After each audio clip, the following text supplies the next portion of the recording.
Today, we are organizing this press conference. The purpose of the conference is that there are so many suicides happening across the country, particularly the school leaders of the budget private schools. Recently, on 15th August, a budget private school correspondent couple, wife and husband, both of them, due to financial crisis, have committed suicide in Koyilakuntla, Andhra Pradesh. There was one more school correspondent in Jagityal, Mallapur Mandal, Jagityal district in Telangana. He is Mr. Pradeep. He also committed suicide due to financial crisis. Since the schools were locked down for close to 18 months. So to address these issues, our National President, Dr. Kulbhushan Sharma ji, all the way from Delhi, has come over to Hyderabad to address this press conference. And also our State President, Yadagiri Shekhar Rao Garu, TRUSMA State President, is also addressing. And the host district, Hyderabad, Sri Umaheshwar Rao Garu, and also the Medchal District President, Yadagiri Garu, and all our fine friends are present over here. So first of all, I request Shekhar Rao Garu to address ఒక 15-20 వరకు ఉండొచ్చు. కానీ చాలామంది correspondents ఇప్పుడు కేవలం తెలంగాణ రాష్ట్రంలోనే 150 మంది correspondents యొక్క 18 నెలల్లో చనిపోయారు. వాళ్ళకు హార్ట్ అటాక్స్ వచ్చి, టెన్షన్స్ వచ్చి, వాళ్ళకు బీపీ బ్రెయిన్ హ్యామరేజ్ అయిపోయి, వాళ్ళకు పక్షవాతాలు వచ్చి వాళ్ళు కంప్లీట్గా పనికి రాకుండా తయారైపోయినటువంటి పరిస్థితులు ఈ యొక్క క్రైసిస్ వలన ఏర్పడ్డది. అయితే ఈరోజు మన తెలంగాణ రాష్ట్రంలో ఎడ్యుకేషన్ లాస్ సర్వే కూడా మేము చేస్తున్నాము. ఒక్కొక్క స్టూడెంటు 3-4 సంవత్సరాల ఎడ్యుకేషన్ లాస్, లెర్నింగ్ లాస్ని ఎదుర్కొంటున్నాడు. వాళ్లకు కనీసం 2019-20లో చదువుకున్నటువంటి విషయాలు ఏమాత్రం కూడా గుర్తులేవు. అయితే ఇప్పుడు టీచర్లు కరువైపోయినారు, సపోర్ట్ స్టాఫ్ కరువయ్యారు. పిల్లలు 75% స్టూడెంట్స్, ఇది చాలా ముఖ్యం అండి, 75% స్టూడెంట్స్ స్కూల్కి కనెక్టివిటీ లేకుండా ఉన్నారు. టీచర్లు ఫోన్ చేసినా వాళ్ళు అందుబాటులో లేరు. స్కూల్ ఎన్ని విధాలుగా ప్రయత్నం చేసినా వాళ్ళు కనెక్టివిటీకి వస్తలేరు. కేవలం 25% విద్యార్థులు మాత్రమే స్కూల్ కనెక్టివిటీతో ఉన్నారు. అంటే ఈ 75% స్టూడెంట్స్లో ఎంతమంది చైల్డ్ లేబర్గా మారిపోయారు. తర్వాత 10వ తరగతి చదువుకున్నటువంటి అమ్మాయిలకు చాలామందికి పెళ్ళిళ్ళు కూడా అయిపోయినాయి. తర్వాత చైల్డ్ లేబర్, చిన్న చిన్న పిల్లలు పొలాలలో ఊర్లలో చూస్తే మేము చూస్తున్నాము, తల్లిదండ్రులతో పాటుగా వాళ్ళు కూడా పొలానికి పోతున్నారు. పొలానికి పోయి వాళ్ళు పని చేస్తుంటే వాళ్ళకు కూడా ఇంత రోజుకు ఒక 100-200 రూపాయలు వాళ్ళు తెచ్చుకుంటున్నారు. ఇది కళ్ళతో అక్షరాల సత్యం ఇది. కాబట్టి చాలామంది విద్యార్థులు స్కూల్ వదిలిపెట్టి వాళ్ళు చైల్డ్ లేబర్ కింద కన్వర్ట్ అయిపోయినటువంటి పరిస్థితులు మనకి ఇక్కడ కనబడుతున్నాయి. దీన్ని అంతటిని ఏమనాలంటే ఇప్పుడు మనము there is an education emergency ఉన్నది. ఇది భవిష్యత్తుని పూర్తిగా అంధకారంలో ముంచేటువంటి ప్రమాదకరమైనటువంటి పరిస్థితుల్లో మనం ఉన్నాం. ఒక దేశాన్ని నాశనం చేయాలంటే ఆ దేశంలో ఉన్నటువంటి విద్యా విధానాన్ని కనుక నాశనం చేస్తే అప్పుడు ఆ టీచర్లు కానీ ఆ స్కూల్స్ కానీ మూతపడిపోతే పిల్లలకు సంస్కారం నేర్పించే వాళ్ళు ఉండరు. అప్పుడు ఆ దేశంలో క్రైమ్ పెరిగిపోతుంది, అరాచకం పెరిగిపోతుంది, టాలెంట్ తక్కువైపోతుంది, దేశం మొత్తం సర్వనాశనం అయిపోతుంది. కాబట్టి అలాంటి ప్రమాదకరమైనటువంటి పరిస్థితుల్లో మన యొక్క రాష్ట్రం కానీ దేశం కానీ ఉందనేటువంటిది నేను తెలియజేస్తున్నాం. ఈ ఎడ్యుకేషన్ ఎమర్జెన్సీని మనం ఇమీడియట్గా అడ్రస్ చేయాల్సిన అవసరం ఉంది.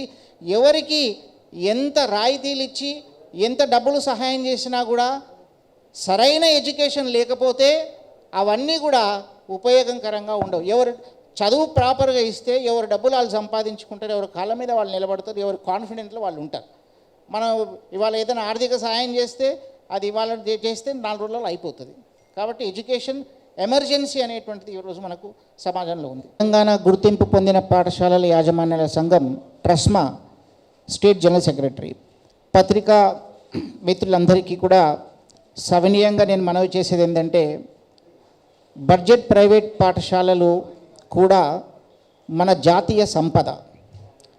55% విద్యార్థులు బడ్జెట్ ప్రైవేట్ పాఠశాలల్లో మన తెలంగాణ రాష్ట్రంలో చదువుతున్నారు.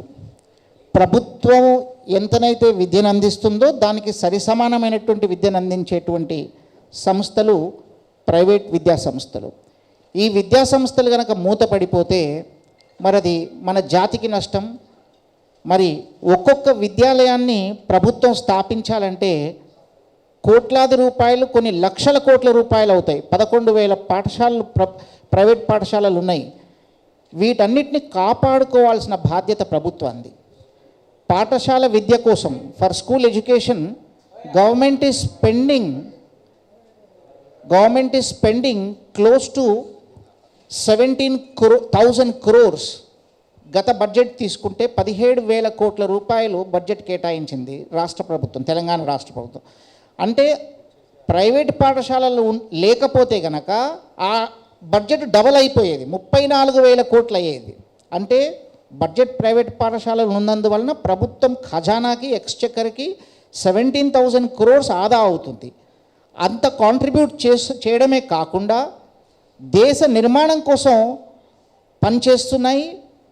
లక్షలాది మంది టీచర్స్, నాన్ టీచింగ్ స్టాఫ్కి ఉపాధిని కల్పిస్తున్నాయి ఈ యొక్క విద్యా సంస్థలు. కాబట్టి ఇది ఒక మన జాతీయ సంపద. కాబట్టి ఈ కోవిడ్ కారణంగా 18 నెలలుగా స్కూల్స్ అన్నీ మూతపడిపోవడం వలన, అంతేకాకుండా ఎలాంటి క్లాసెస్ అటెండ్ చేయకుండా, ఎగ్జామ్స్ పెట్టకుండా పిల్లల్ని పై తరగతులకు ప్రమోషన్ చేయడం జరుగుతూ ఉంది దేశవ్యాప్తంగా. దీనివల్ల ఏమవుతుందంటే పేరెంట్స్ కూడా అసలు ఎగ్జామ్ పెట్టకుండానే, స్కూల్ అటెండ్ చేయకుండానే పై తరగతులకు వెళ్తున్నారు. మరి నేను ఫీజు కట్టాల్సిన అవసరం ఏముంది అని చెప్పేసి చాలామంది డిఫాల్టర్స్ అయిపోయారు.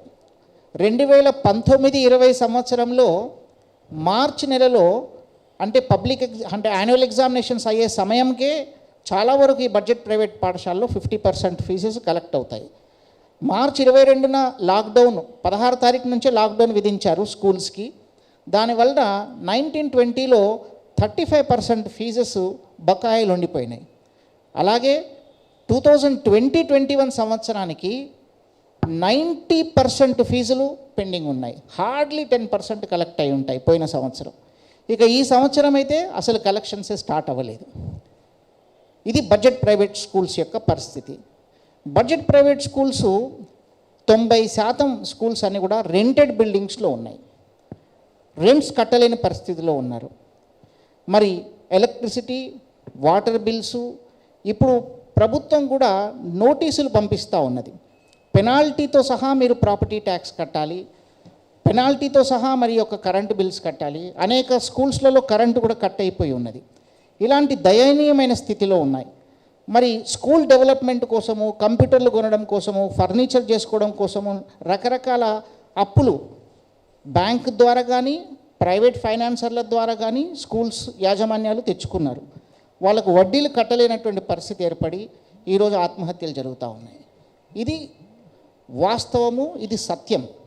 ఈ రంగాన్ని కాపాడుకోవాల్సిన బాధ్యత ప్రభుత్వం పైన ఉంది. కాబట్టి మనం సమిష్టిగా మేమందరం కూడా రాష్ట్ర ప్రభుత్వాన్ని కోరుతున్నది ఏంటంటే, ఎవరైతే ఈ కారణం చేత చనిపోయారో వాళ్ళకు ఒక ఎక్స్గ్రేషియాని ప్రకటించండి. ఎక్కడో గ్యాస్ లీకేజ్ అయి చనిపోయినా, ఎక్కడో ఏదన్నా మనుషులు ప్రమాదవశాత్తు చనిపోతే తప్పకుండా ప్రభుత్వం వాళ్ళకి ఎక్స్గ్రేషియా ఇస్తుంది. ఇక్కడ ఒక సిస్టంలో ఉన్నటువంటి లోపాల వలన ఈ రకమైనటువంటి చావులు జరుగుతున్నాయి. కాబట్టి దీనికి ఒక ఎక్స్గ్రేషియా ఖచ్చితంగా ఇవ్వాలి. అలాగే స్కూల్స్ అన్నిటికీ, ప్రైవేట్ విద్యా సంస్థలన్నిటికీ కూడా సెక్యూరిటీ లేకుండా లోన్స్ గ్రాంట్ చేయండి. ఇప్పుడు వర్కింగ్ క్యాపిటల్ కావాలి వాళ్ళకి, కాబట్టి స్కూల్స్ తెరవడం కోసం ఇవ్వండి. బస్సులు ఈఎంఐస్ కట్టలేక బస్సులను సీజ్ అయిపోయినటువంటి పరిస్థితిలో ఉన్నాయి. నోటీసులు పంపించారు. తర్వాత ప్రైవేట్ ఫైనాన్సర్లో తెచ్చుకున్నటువంటి వాళ్ళ దగ్గర వాళ్ళు చెక్ తీసుకుంటారు, బ్లాంక్ చెక్, దానిపైన రెట్టింపు పైసలు వేసేసి చెక్ బౌన్స్ కేసులు వేసినటువంటి పరిస్థితులు ఉన్నాయి. కోర్టుల చుట్టూ తిరగలేక కరస్పాండెంట్స్ అందరూ కూడా ఇబ్బంది పడుతూ ఉన్నారు. కాబట్టి ఫైనాన్సర్స్ కూడా ఇలాగ ఒత్తిడి చేయొద్దు అనేటువంటి ఒక ఆదేశాన్ని ప్రభుత్వం ద్వారా ఇవ్వాల్సిన అవసరం ఉంది. మరి ఈ బడ్జెట్ ప్రైవేట్ స్కూల్స్కి ఎలాగైతే ఎంఎస్ఎంఈలకు లోన్లు ఏదైతే ఇస్తున్నారో సిజిటి ఎంఎస్సి అనేటువంటి ఒక స్కీమ్ ఉన్నది. ఆ స్కీమ్ ప్రకారంగా సెక్యూరిటీ లేకుండా అన్సెక్యూర్డ్ లోన్స్ మరి ఇండస్ట్రీస్కి ఇస్తున్నారు. ఈ సంవత్సరము మరి కేంద్ర ప్రభుత్వము ఈ స్కీమ్లో ట్రేడర్స్ని కూడా జాయిన్ చేశారు. ట్రేడింగ్ చేసేటువంటి వాళ్ళు, వ్యాపారం చేసుకునేటువంటి వాళ్ళు.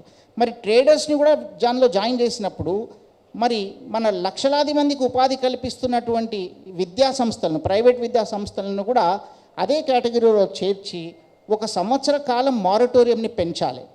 ఇప్పుడు బసెస్కి ఉన్నటువంటి లోన్స్ కానీ, స్కూల్ బిల్డింగ్స్ మీద ఉన్నటువంటి లోన్స్ కానీ, ఫర్నిచర్ మీద ఉన్నటువంటి లోన్స్ కానీ మారటోరియం ఇంకా పెంచలేదు. కాబట్టి స్కూల్స్ మాత్రం ఇప్పటికి కూడా లాక్డౌన్లోనే ఉన్నాయి. కాబట్టి మరొక సంవత్సరం వరకు ఈ మారటోరియం పీరియడ్ని పెంచాలి. అలాగే ప్రైవేట్ ఫైనాన్సర్స్ కూడా ఎవరైనా ఉంటే వాళ్ళు కూడా కనీసం 1 సంవత్సరం వరకు వీళ్ళపైన ఎలాంటి ఒత్తిడి తీసుకురాకూడదని చెప్పేసి కూడా ఖచ్చితంగా ఆదేశాలు ఇవ్వాల్సిందిగా మేము ఈ వేదిక ద్వారా ప్రభుత్వాన్ని కోరుతున్నాం. ఈ యొక్క టీచర్స్ యొక్క బాధలు చూసి మన రాష్ట్ర ముఖ్యమంత్రి దేశంలోనే మొట్టమొదటిసారిగా ఎవ్వరూ చేయనటువంటి విధంగా ప్రతి టీచర్కి 2,000 రూపాయలు 25 కిలోల బియ్యం చొప్పున నెలకు ఇవ్వడం జరిగింది. అది ఏప్రిల్ నుంచి ఇచ్చారు. ఏప్రిల్, మే, జూన్ 3 నెలలు వచ్చాయి. దానికోసం అందరం కూడా మన రాష్ట్ర ముఖ్యమంత్రి గారిని, మన రాష్ట్ర ప్రభుత్వాన్ని హర్షిస్తున్నాము ప్రైవేట్ స్కూల్స్ యాజమాన్యాల తరఫున. అయితే ఇంకా 2 నెలలు కూడా, అంటే పోయిన నెల, అంతకుముందు నెలలు కూడా ఈ యొక్క ఏదైతే వెల్ఫేర్ ఉన్నదో అది ఇంకా రాలేదు టీచర్స్కి. ఏప్రిల్ నెల నుంచి, ఏప్రిల్, మే, జూన్ వచ్చింది, జూలై, ఆగస్టు నెలలు రాలేదు. కాబట్టి ఈ 2 నెలలు కూడా ఆ 2,000 రూపీస్ 25 kgs రైస్ అందరి టీచర్స్కి, ఎలిజిబుల్ టీచర్స్ అందరికీ కూడా ఇవ్వాల్సిందిగా మేము ఈ వేదికపై నుంచి మనవి చేస్తున్నాం. అలాగే స్కూల్స్ అన్నిటికీ ఈ ప్రాపర్టీ ట్యాక్స్ కానివ్వండి, బస్సుల యొక్క ట్యాక్సులు కానివ్వండి, బస్సుల ఇన్సూరెన్సులు కానివ్వండి, ఈ లాక్డౌన్ పీరియడ్ 18 నెలలు ఏదైతే ఉందో ఈ సమయానికి వాటిని పూర్తిగా మినహాయించాలని చెప్పేసి మేము ప్రభుత్వానికి విజ్ఞప్తి చేస్తున్నాము. ఈ విధంగా పాఠశాలలను ఆదుకోవాలి. ఈ ప్రైవేట్ పాఠశాలలు మన యొక్క రాష్ట్ర సంపద. ఇవి ఇక్కడ నుండే ఎవరైనా కూడా ప్రతి విద్యార్థి ఈ స్కూల్స్ నుంచే వాళ్ళ యొక్క భవిష్యత్తు తీర్చిదిద్దుకుంటారు. కాబట్టి ఈ రంగాన్ని కాపాడాలని చెప్పేసి మేము సవినయంగా మనవి చేస్తున్నాం. Thank you.